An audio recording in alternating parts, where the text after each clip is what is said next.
Dans la série de vidéos qui va suivre, on va faire le lien entre le nombre dérivé, la dérivabilité d'une fonction et les différents types de points qu'on peut rencontrer dans une fonction.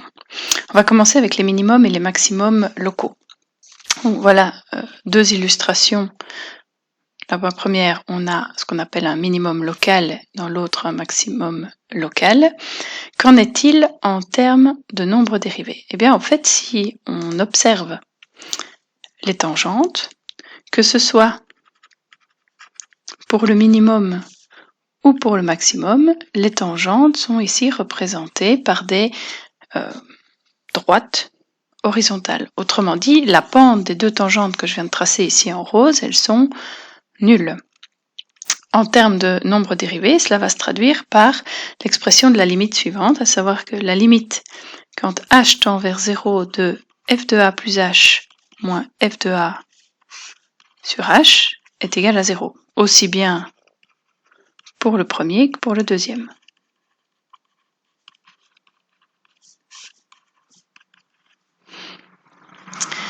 La chose qui nous permet de distinguer un minimum d'un maximum, ça ne va pas se faire au niveau du nombre dérivé. En tout cas, le nombre dérivé seul ne va pas suffire, puisqu'on voit ici que les deux sont exactement les mêmes. On a obtenu 0 dans le premier cas, mais aussi 0 dans le deuxième. Et donc, il va falloir regarder à autre chose.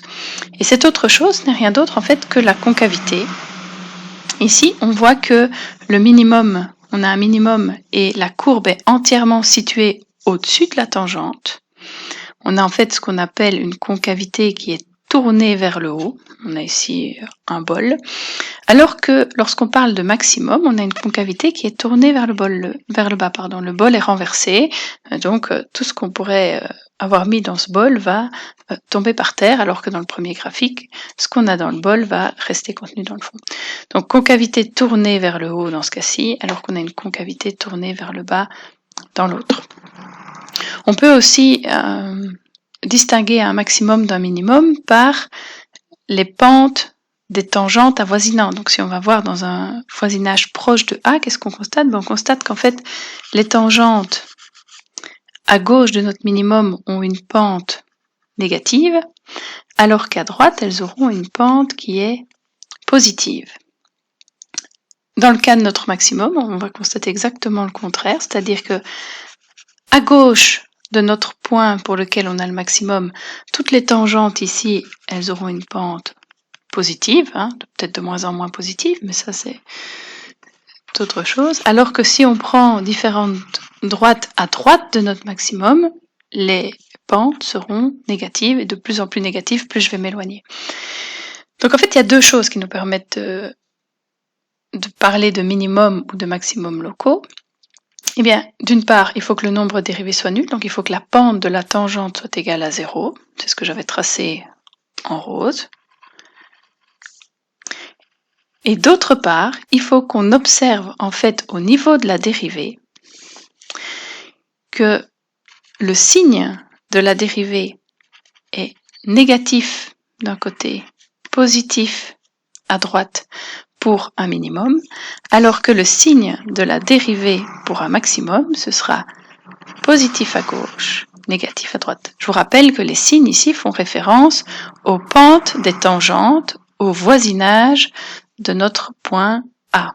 On a travaillé en un point A de l'axe des X, et j'ai observé le signe de la dérivée autour de A. Donc ici, c'est bien en A que la dérivée vaut 0, négative à gauche, positive à droite dans le cas d'un minimum, positive à gauche, négative à droite dans le cas d'un maximum.